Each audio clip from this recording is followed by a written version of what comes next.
नमस्कार, जय जोहार। छत्तीसगढ़ न्यूज में आपका बहुत बहुत स्वागत है। चलिए देखते हैं आज की 15 फटाफट बड़ी खबरों को। मंत्रिमंडल में बदलाव पर मुख्यमंत्री भूपेश बघेल का बड़ा बयान। प्रदेश कांग्रेस अध्यक्ष बदलने के बाद अब भूपेश मंत्रिमंडल में बदलाव की चर्चा तेज हो गई है। राजधानी के सियासी गलियारे में इस बात की चर्चा जोरों पर है कि जल्द ही मुख्यमंत्री भूपेश बघेल अपने कैबिनेट में फेरबदल कर सकते हैं। कैबिनेट के बाहर अंदर होने वाले नामों को लेकर भी बात होने लगी है। राज्य कैबिनेट में बदलाव को लेकर मुख्यमंत्री भूपेश बघेल का भी बयान सामने आया है। पीसीसी अध्यक्ष के पद से मोहन मरकाम की छुट्टी के बाद राज्य कैबिनेट में बदलाव की चर्चा शुरू हो गई है। कहा जा रहा है कि मरकाम को मंत्रिमंडल में लिया जा सकता है। सीएम भूपेश की बीजेपी को नसीहत, अपने आप को गीला होने से बचाए, दूसरों के घर पर छाता तानने की कोशिश ना करे। सीएम ने बताया कि चूंकि मंत्रिमंडल में मोहन मरकाम को शामिल किया जा रहा है और डॉक्टर प्रेमसाय सिंह टीकाम ने इस्तीफा दे दिया है, लिहाजा मंत्रियों के विभागों में भी फेरबदल संभव है। डॉक्टर रमन सिंह द्वारा 100 दिनों का मंत्री बनाकर झुंझुना पकड़ाने की तंज पर पलटवार करते हुए सीएम बघेल ने कहा कि वे अपने बारे में देखें कि उनकी स्थिति क्या है। सीएम ने कहा कि उनके सीनियर मंत्री रहे ब्रजमोहन अग्रवाल, अजय चंद्राकर, प्रेम प्रकाश पांडे की स्थिति क्या है, वे उन्हें सम्मान दे ले, उनका हित साध ले। जितनी भी समितियां बनी सबसे बाहर कर दिए गए, इसलिए पहले अपना घर देख ले, फिर दूसरों की बात करें। छत्तीसगढ़ कांग्रेस में सियासी हलचल तेज। छत्तीसगढ़ में विधानसभा चुनाव से पहले सीएम भूपेश बघेल की कैबिनेट में फेरबदल की संभावना है। संगठन में बदलाव के बाद मंत्रिमंडल में फेरबदल की चर्चा तेज हो गई है। मुख्यमंत्री भूपेश बघेल ने कैबिनेट में बदलाव के संकेत आज खुद दिया है। रायपुर में मीडिया से बातचीत करते हुए सीएम भूपेश बघेल ने कहा, मंत्रिमंडल के फेरबदल के सवाल पर मुस्कुराते हुए कहा कि देखते रहिए, इंतजार करिए। इस बयान के बाद अब राजनीतिक गलियारों में कैबिनेट में परिवर्तन की चर्चा तेज हो गई है। मुख्यमंत्री भूपेश बघेल की बड़ी घोषणा, धान खरीदी पर बढ़ाया समर्थन मूल्य। मुख्यमंत्री भूपेश बघेल आज जांजगीर चांपा जिले के ब्रह्मंडी विकास खंड के ग्राम बिर्रा के दशहरा मैदान में आयोजित जिला साहू संघ के शपथ ग्रहण एवं सम्मान समारोह में शामिल हुए। उन्होंने छत्तीसगढ़ महतारी भक्त माता कर्मा की पूजा अर्चना की और समाज के पूर्वजों को श्रद्धा सुमन अर्पित कर सम्मेलन का शुभारंभ किया। कांग्रेस में खुला प्रदेश का पहला सरकारी English medium college. Bhupesh Baghel ने किया वर्चुअल लोकार्पण। मुख्यमंत्री भूपेश बघेल ने कांकेर में प्रदेश के प्रथम स्वामी आत्मानंद अंग्रेजी माध्यम आदर्श महाविद्यालय का वर्चुअल लोकार्पण किया। कार्यक्रम स्थल से संसदीय सचिव शिशुपाल चौरी सहित और विधायक भी जुड़े। इस अवसर पर उन्होंने सीएम ने कहा कि अंग्रेजी माध्यम से जो बच्चे हायर सेकेंडरी स्कूल से पढ़कर निकलेंगे, वे स्वामी आत्मानंद अंग्रेजी माध्यम आदर्श महाविद्यालयों में आगे भी इसी माध्यम से पढ़ाई जारी रख सकेंगे। प्रदेश में अंग्रेजी माध्यम के 10 स्वामी आत्मानंद आदर्श महाविद्यालय खोले जा रहे हैं। इन्हीं में से पहले स्वामी आत्मानंद अंग्रेजी माध्यम आदर्श महाविद्यालय का लोकार्पण आज कांकेर में हुआ। दीपक बैज को मिली कांग्रेस की कमान तो रमन सिंह ने सीएम भूपेश पर कसा तंज। छत्तीसगढ़ में विधानसभा चुनाव के 4 महीने पहले कांग्रेस ने अपने संगठन में बड़े बदलाव किया है।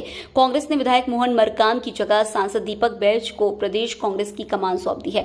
कांग्रेस के इस फैसले के बाद बीजेपी के बड़े नेताओं ने उस पर निशाना साधना शुरू कर दिया है। बीजेपी मोहन मरकाम को हटाए जाने को आदिवासियों का अपमान बता रही है। बीजेपी नेता कांग्रेस पार्टी पर जमकर निशाना साध रहे हैं।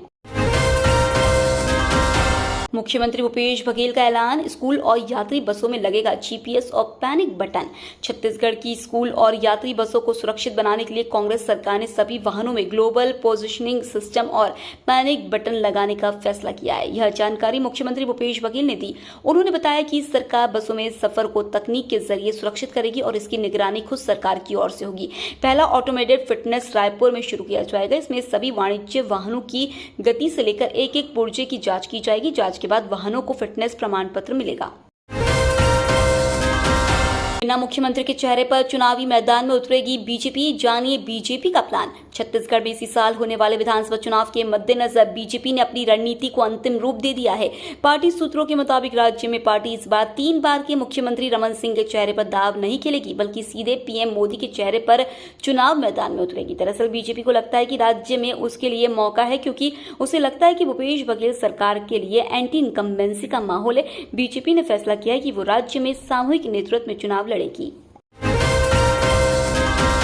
छत्तीसगढ़ में सीएम रोजगार सृजन कार्यक्रम से लोगों को मिला रोजगार, हर्बल केंद्र शुरू कर युवा बना आत्मनिर्भर।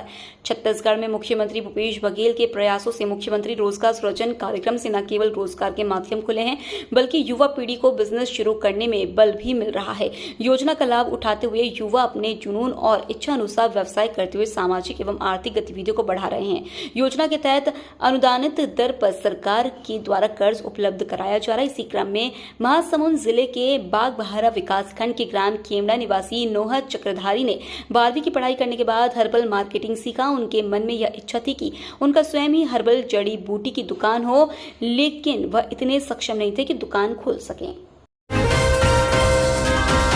इस बार 107 दिनों का होगा बस्तर दशहरा।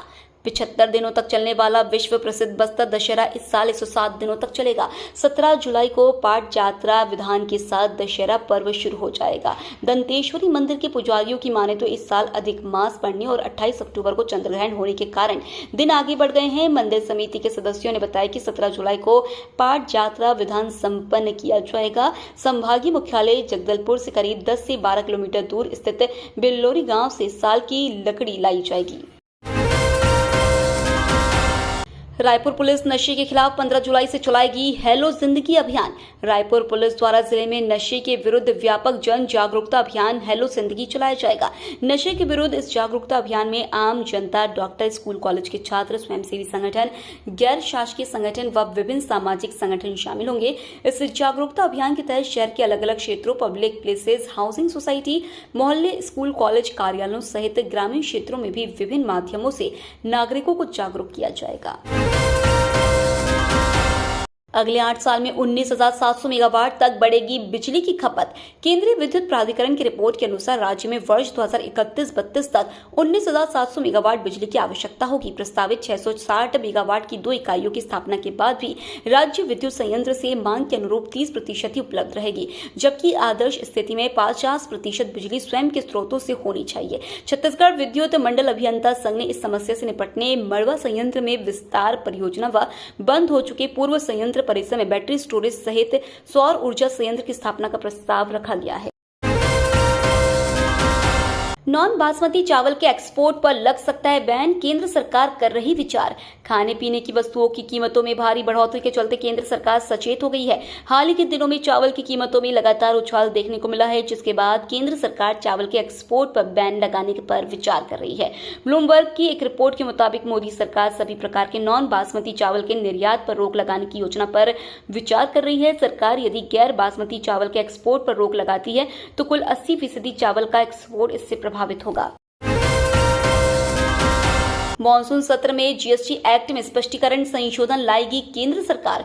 केंद्र सरकार ऑनलाइन गेमिंग, कसिनो और घुड़दौड़ पर 28% टैक्स लगाने के जीएसटी परिषद के फैसले को लागू करने के लिए संसद के मॉनसून सत्र में जीएसटी अधिनियम में स्पष्टीकरण संशोधन प्रस्ताव लाएगी। राजस्व सचिव संजय मल्होत्रा ने बृहस्पतिवार को यह जानकारी दी। मॉनसून सत्र 20 जुलाई से शुरू होगा और 11 अगस्त 2023 तक चलेगा। उन्होंने कहा, हमारी कोशिश होगी कि कानून का मसौदा तैयार किया जाए और इसे संसद में पेश कर मॉनसून सत्र में पारित कराया जाए। मल्होत्रा ने कहा कि कार्यान्वयन तभी प्रभावी होगा जब राज्य विधानमंडल भी राज्य जीएसटी कानूनों में संशोधन को पारित कर देंगे। फ्रांस से राफेल सहित 26 लड़ाकू विमान खरीदेगा भारत। पीएम मोदी फ्रांस के दौरे के लिए रवाना हो गए हैं। इस बीच खबर आई है कि फ्रांस से 26 लड़ाकू विमान खरीदने के प्रस्ताव को मंजूरी मिल गई है। एक रक्षा अधिकारी ने बताया कि 3 अतिरिक्त स्कॉर्पियन श्रेणी की पनडुब्बियों के साथ 22 राफेल एम और 4 2 सीटों वाले ट्रेनर संस्करणों सहित 26 राफेल लड़ाकू विमान खरीदने के प्रस्ताव को रक्षा अधिग्रहण परिषद ने मंजूरी दे दी है। ये तो थी आज की बड़ी खबरें। डेली खबरों से अपडेट रहने के लिए चैनल सब्सक्राइब करना बिल्कुल ना भूलें। धन्यवाद।